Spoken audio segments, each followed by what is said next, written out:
Rate cut. അമേരിക്കയിൽ rate cut വരുന്നു എന്നുള്ള കുറെ വാർത്തകൾ നമ്മൾ കേൾക്കുന്നുണ്ട്. അപ്പോൾ പലർക്കും ഇതെന്താ സംഭവം എന്ന സംശയം തോന്നി കാണില്ലേ? ഞാൻ പറഞ്ഞുതരാം. The mother market.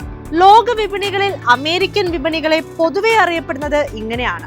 പേരിനെ അക്ഷരാർത്ഥത്തിൽ ശരിവെക്കുന്നത് പോലെയാണ് US വിപണിയുടെയും മറ്റ് ആഗോള വിപണികളുടെയും മുമ്പ്.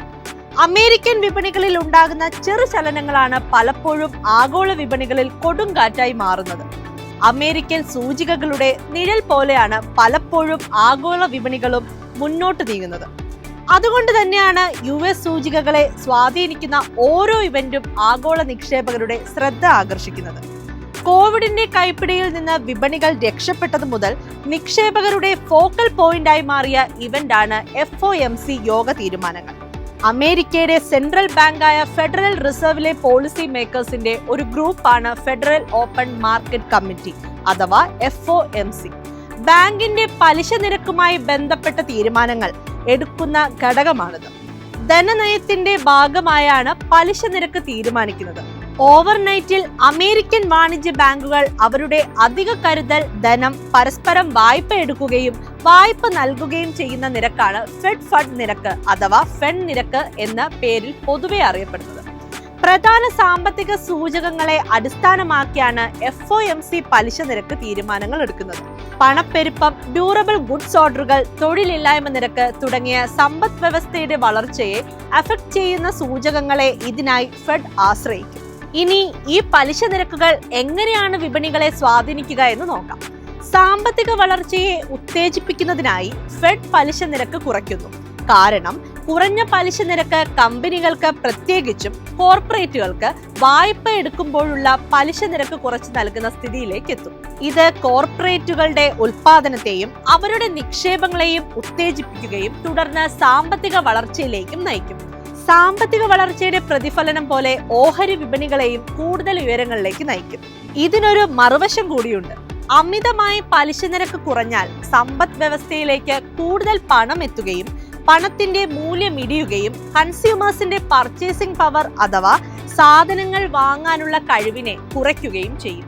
ഇത് അമിത വിലക്കയറ്റത്തിലേക്കും നയിക്കും. ഈ സാഹചര്യത്തിൽ ഫെഡ് പലിശ നിരക്ക് വർദ്ധിപ്പിക്കും. നിലവിലെ സാഹചര്യത്തിൽ റേറ്റ് കട്ട് സൈക്കിൾ ഉണ്ടാകുമെന്ന് തന്നെയാണ് പ്രതീക്ഷിക്കുന്നത്. ചരിത്രം പരിശോധിക്കുമ്പോൾ ഈ നൂറ്റാണ്ട് ആരംഭിച്ചത് മുതൽ federal reserve 3 rate cut cycle നടത്തിയിട്ടുണ്ട്. ആദ്യത്തേത് ജനുവരി 3, 2001. 2001 തുടക്കത്തിൽ ഫെഡ് നിരക്ക് 6.5% നിന്ന് 1.75% മാറ്റി. ഏകദേശം 11 മാസത്തെ റേറ്റ് കട്ട് സൈക്കിൾ ആയിരുന്നു ഇത്. സെപ്റ്റംബർ 18, 2007 സാമ്പത്തിക പ്രതിസന്ധി രൂപപ്പെട്ടതോടെ 2007 സെപ്റ്റംബർ 18 ഫെഡറൽ ഫണ്ട് നിരക്കുകൾ വെട്ടിക്കുറയ്ക്കാൻ തുടങ്ങി. ഫെഡറൽ ഫണ്ട് നിരക്ക് 5% മുതൽ 5.25% നിന്ന് റെക്കോർഡ് ലോ ആയ 0 മുതൽ 0.25% കുറച്ചു. ജൂലൈ 31, 2019 COVID-19 പിടിപെടുന്നതിന് തൊട്ടു മുമ്പ് മൂന്നാമത്തെ റേറ്റ് കട്ട് സൈക്കിൾ ആരംഭിച്ചു.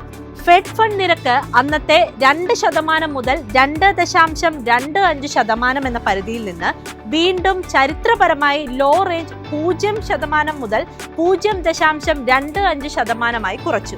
എന്നാൽ കോവിഡിനെ തുടർന്ന് സമ്മർദ്ദത്തിലായ അമേരിക്കൻ സമ്പദ് വ്യവസ്ഥയെ രക്ഷിക്കുന്നതിനായി ഫെഡ് പലിശ നിരക്കുകളിൽ 0% മുതൽ 0.25% എന്ന റെക്കോർഡ് ലോയിലേക്കും എത്തിയിരുന്നു. എന്നാൽ 2022 അവസാനത്തോടെ ഈ നടപടിയെ തുടർന്ന് വിലക്കയറ്റം റോക്കറ്റ് വേഗതയിൽ കുതിക്കുകയും ഫെഡ് പലിശ നിരക്ക് വർദ്ധിപ്പിച്ചു തുടങ്ങുകയും ചെയ്തു. 2023 ജൂലൈ ആയപ്പോഴേക്കും 23 വർഷത്തെ ഉയർന്ന പലിശ നിരക്കിലേക്ക് എത്തുകയും ചെയ്തു. കഴിഞ്ഞ 14 മാസമായി 5.25% മുതൽ 5.50% എന്ന നിലയിലാണ് ഫെഡ് പലിശ നിരക്ക്. ഈ സാഹചര്യത്തിലാണ് വീണ്ടും റേറ്റ് കട്ടിന് ഫെഡ് തയ്യാറെടുക്കുന്നത്. 2020 ശേഷമുള്ള ഏറ്റവും ശക്തമായ റേറ്റ് കട്ട് സൈക്കിൾ ആയിരിക്കും ഇതെന്നാണ് നിക്ഷേപകർ പ്രതീക്ഷിക്കുന്നത്. ഇനി എന്തുകൊണ്ടാണ് ആഗോള വിപണികൾ ഫെഡിന്റെ തീരുമാനങ്ങളെ ഇത്രയധികം ശ്രദ്ധാപൂർവം നിരീക്ഷിക്കുന്നതെന്ന് നോക്കാം. ആഗോള വിപണികൾ US ആധിപത്യം പുലർത്തുന്നു. കാരണം അതൊരു ക്രെഡിറ്റർ ആയാണ് പ്രവർത്തിക്കുന്നത്. ഇതിനർത്ഥം വിവിധ ആവശ്യങ്ങൾക്കായി ക്രെഡിറ്റ് നൽകിക്കൊണ്ട് US സമ്പദ് വ്യവസ്ഥ മറ്റ് സമ്പദ് വ്യവസ്ഥകളെ പിന്തുണയ്ക്കുന്നു. ലോക ബാങ്ക്, ഇന്റർനാഷണൽ മോണിറ്ററി ഫണ്ട് തുടങ്ങിയ അന്താരാഷ്ട്ര ധനകാര്യ സ്ഥാപനങ്ങൾക്ക് US ധനസഹായം നൽകാറുണ്ട്. ഒപ്പം US ഡോളറിന്റെ ഗതിയും ആഗോള വിപണികൾക്ക് നിർണായകമാണ്. ലോകത്തിലെ പ്രാഥമിക കരുതൽ കറൻസി എന്ന നിലയിലുള്ള ഡോളർ US സമ്പദ് വ്യവസ്ഥയെ ഒരു ആഗോള ബാങ്കർ എന്ന നിലയിൽ ഫലപ്രദമായി പ്രവർത്തിക്കാനുള്ള കരുത്ത് പകരുന്നു. പല രാജ്യങ്ങളും അവരുടെ വിദേശ നാണയ ശേഖരത്തിന്റെ ഗണ്യമായ തുക US ഡോളറിൽ സൂക്ഷിക്കുന്നു. വ്യാപാരവും വായ്പകളും ഉൾപ്പെടെയുള്ള അന്താരാഷ്ട്ര ഇടപാടുകൾ പലപ്പോഴും ഡോളറിലാണ്. ഒപ്പം കമ്മോഡിറ്റി മാർക്കറ്റിൽ നടക്കുന്ന സിംഹഭാഗം ഇടപാടുകളും US ഡോളറിലാണ്. ഈ ആധിപത്യം US-ന് കാര്യമായ സാമ്പത്തിക നേട്ടവും ആഗോള സാമ്പത്തിക സാഹചര്യങ്ങളെ സ്വാധീനിക്കാനുള്ള കഴിവും നൽകുന്നു. അതുകൊണ്ട് തന്നെ ഫെഡിന്റെ ഓരോ നയമാറ്റവും ഫെഡ് അംഗങ്ങളുടെ പ്രസ്താവനകളും ആഗോള വിപണികളിൽ വ്യക്തമായ വ്യതിയാനം വരുത്താറുണ്ട്. ഇനി എങ്ങനെയാണ് ഈ റേറ്റ് കട്ട് ഇന്ത്യൻ വിപണികളെ സ്വാധീനിക്കുക എന്ന് വിലയിരുത്താം. ബാങ്കുകൾക്കും ധനകാര്യ സ്ഥാപനങ്ങൾക്കുമുള്ള വായ്പകളുടെ നിരക്ക് കുറയ്ക്കുകയാണെന്ന് ഫെഡ് പ്രഖ്യാപിക്കുന്നു എന്ന് സങ്കല്പിക്കുക. ബാങ്കുകൾ വായ്പ എടുക്കുന്നതിന് കുറഞ്ഞ പലിശ നൽകേണ്ടതിനാൽ ബിസിനസ്സുകളും റീറ്റെയിൽ വ്യക്തികളും ഉൾപ്പെടുന്ന ബാങ്കുകളിൽ നിന്നും വായ്പ വാങ്ങുന്നവരിൽ നിന്ന് അവർ കുറഞ്ഞ പലിശ ഈടാക്കാൻ തുടങ്ങും. ബിസിനസ്സുകൾക്ക് കുറഞ്ഞ പണം നൽകേണ്ടി വരുമ്പോൾ അവർ അവരുടെ സേവനങ്ങളുടെ വില കുറയ്ക്കാൻ സാഹചര്യമുണ്ടാക്കുന്നു. US-ൽ നിന്നുള്ള നിരവധി സാധന സേവനങ്ങൾ ഇറക്കുമതി ചെയ്യുന്ന രാജ്യമെന്ന നിലയിൽ ഇന്ത്യ കുറഞ്ഞ തുക നൽകിയാൽ മതി, അതും ഡോളറിൽ. US-ൽ നിന്ന് സാധനങ്ങൾ വാങ്ങാൻ ഇന്ത്യയുടെ ചിലവ് കുറയ്ക്കുന്നു. ഇന്ത്യയിലെ ഉൽപ്പന്നങ്ങളുടെ വില ഇടിവിലേക്ക് നയിക്കുന്നു.